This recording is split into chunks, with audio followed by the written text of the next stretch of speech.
And we're back here on Bako Motorsports Power Hour, and we are now joined by Steve Hughes at Kern County Raceway Park. And man, coming off a what was probably a frustrating weekend, but ultimately an exhilarating weekend. And you know, with the Winter Showdown, you know, you had some rain, you had some pretty good rain, it sounds like, but ultimately, I think you guys showed off that facility in grand fashion. Well, just what that facility can be. I mean, the management from the Winter Showdown, the Collins family, did such a great job of just basically reconfiguring that infield. It looks so nice with those haulers there. And yeah, Mother Nature, you know, they put the winter in the Winter Showdown on Saturday night, you know. So, but after that on Sunday, man, what a great 250 laps at Kern County. I want to Raceway. show a couple things real quick before we drill into it completely. But let's go ahead and go through these slides here real quick. Skip this one and go to this one. High praise for Kern County Raceway Park. This is from the guy who won the race. This is Bubba Pollard saying, really nice place, ready to get going. And this was early on when we sent this picture out. So immediately kind of caught his attention. Let's go to the next one. This is after he won it. I really can't thank everyone enough for all the congrats. This is a huge W for our team. Thank you to everyone who made this possible.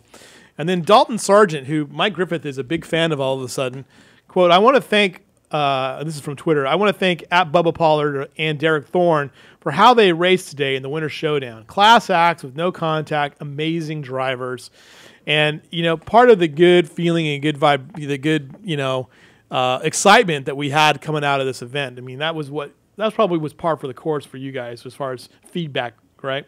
Well, it was all positive that we heard from the event, even with the rain, even with the one-day delay. All of the feedback that we received was positive feedback from racers, fans, drivers. There's a couple hiccups here and there that happen with any event, but 99.9% was a positive event, and I keep hearing, can't wait till next year. Right. Oh, man, I'm bringing, you know, 10 of my friends, you know, with me from back east, and we're going to race this event next year, so we'll get to work on that right away. Go ahead, Chris, and run through some of these photos from Tom Mock that we have from the Winter Showdown. Tom was out there and took some great pictures, but you know, talking about the feedback from the Winter Showdown, you know, you guys actually don't start your season until March 28th, but man, what a great way to start the year, though. You know, it was so exciting. I heard Scott talk about seeing cars on the track. Well, for me, that started, you know, just about a week and a half ago with open testing for the Winter Showdown on that Monday and Tuesday, the 23rd and 24th of February. And we had a great turnout for that. Started rolling cars out on the track and testing, and that's what we kept hearing. Guys coming from Florida, from Georgia, Texas, Canada, saying what a beautiful facility we have. They love the high speed, the high banks of the racetrack.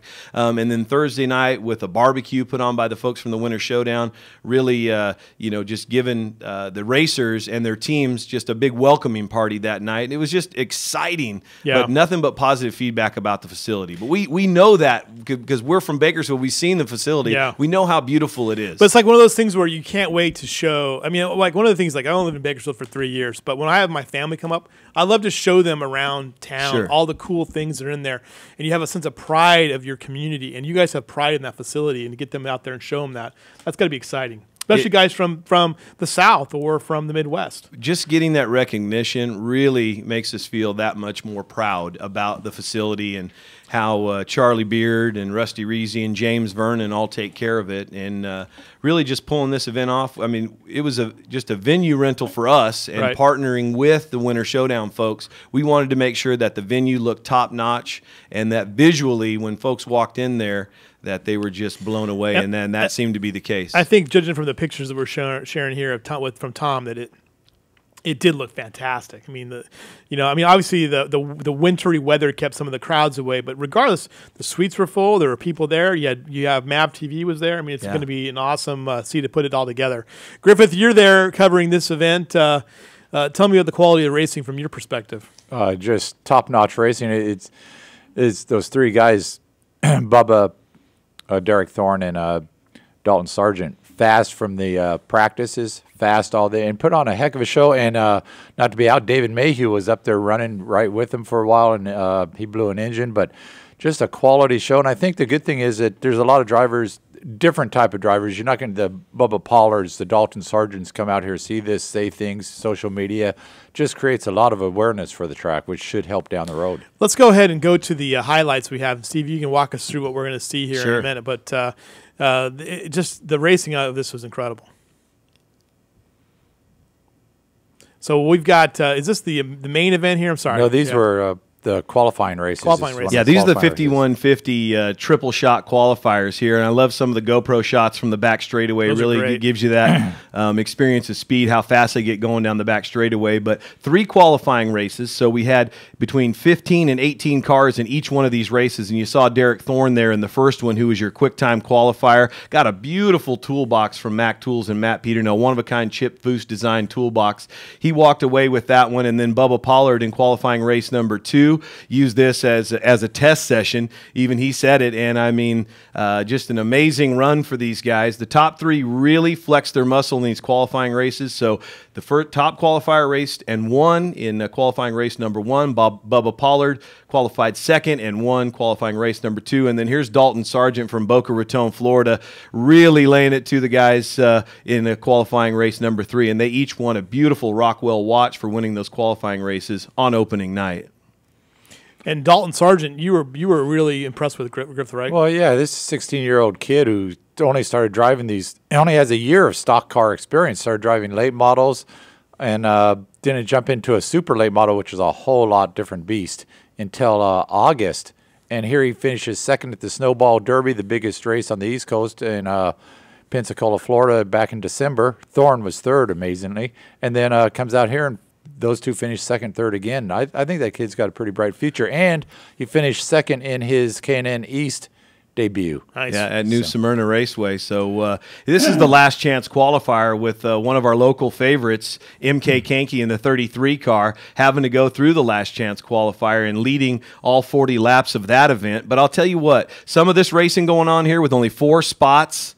The top 4 finishers are going to be able to transfer into the Winter Showdown 250. This was a great race, and really the story for me was the gentleman that finished up in second. You might be able to see that 99W of Lenny White. Okay. Just because you go through the last chance qualifier race doesn't mean you're out of the Winter Showdown. Lenny White came back to finish up in the top 10 from the last chance qualifier. And then here what we're seeing is for the first time ever at Kern County Raceway Park, the Lucas Oil Modifieds put on a great 75-lap event, but that number 11 of Dylan Capello out of Lodi, California, took the lead on kind of a ragtag initial start and never looked back. And then here was the big story. The rain. The Mother Nature coming down. And I mean, there was a lake in the middle of the pits on Saturday night. Our team at Kern County Raceway did a fantastic job clearing that up. And this is just before the halfway point. We pick up our highlights here from the Spears Manufacturing Winter Showdown 250. And it was all about Derek Thorne, that first 135 laps.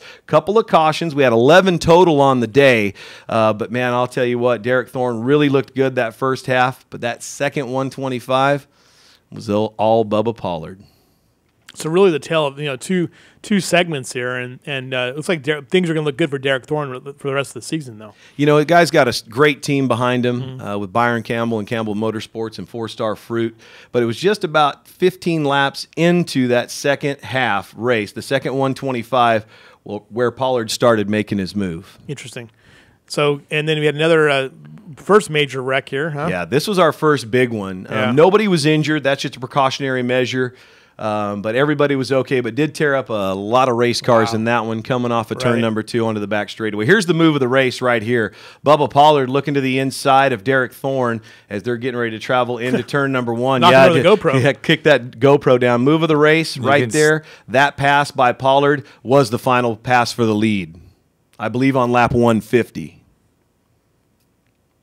And then Dalton Sargent had gotten by Derek Thorne as well to move up into second position. And then a late caution really set up a nice 5-lap shootout to the finish, but Pollard was able to hang on and get the big $25,000 payday. Nice. Got to be very happy with that.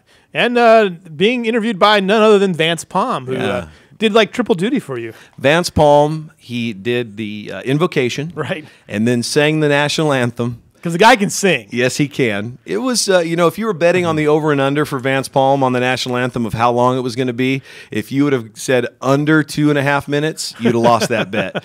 Great, but a great national anthem, and Vance Palm really came in at the last minute for me, and I just want to tell him thanks a lot, Vance, for coming in and doing that. And then he did all the pit reporting for 250 laps for the Winter Showdown. Wow, so great, a great day. All right, let's talk.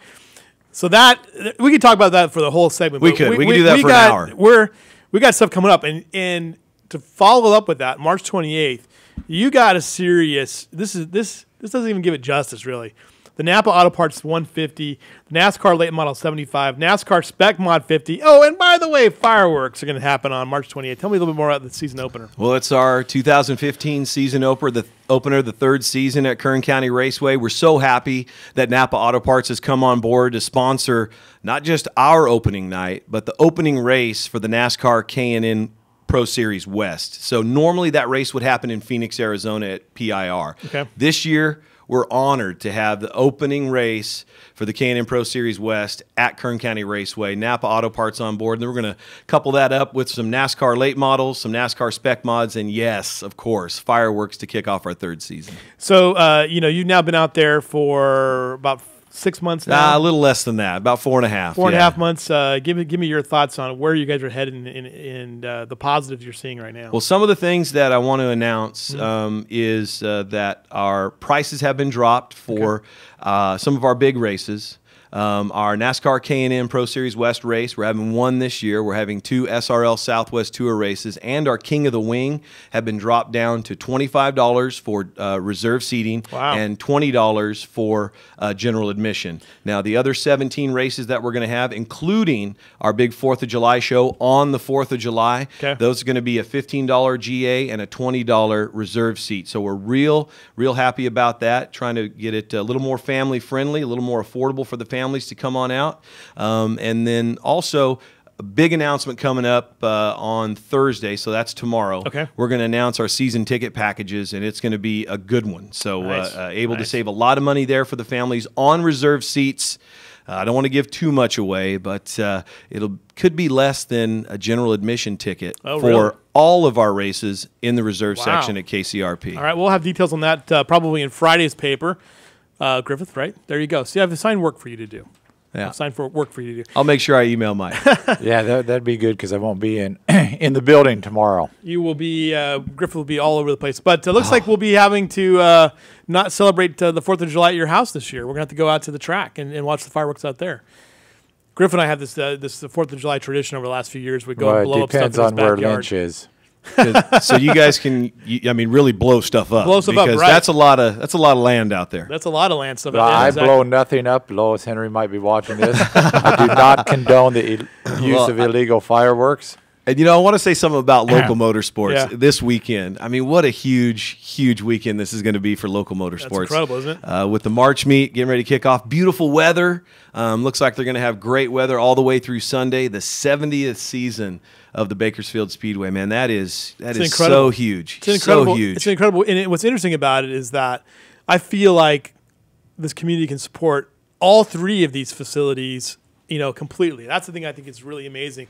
And I was kind of sitting around Sunday thinking, man, I was watching Harvick and, saw how Harvick did on Saturday and thinking about what you guys were doing out there, knowing the March meet's coming up and thinking, what an awesome community this is for motorsports. Hey, man, if you can't find anything to do this weekend, you're just a serious couch potato because there's a lot of motor. And the thing is that you can go to the March meet during the day. And I heard you guys speaking about it before. Go to the March meet on, enjoy your Friday, really enjoy your Saturday, and then once they shut the track down, just cruise right on down the road, man, and go to the Bakersfield Speedway. And with the late models there this Saturday night, man, that's going to be serious. It's going to be a great show. Yeah, good stuff. All right, we're gonna take a break here. We'll be back with more on the March meet. We're gonna have Mr. Explosive, Mark Sanders. He's a funny car driver and one of the biggest characters you will ever will have the opportunity to listen to here coming up next on the Bako Motorsports Power Hour.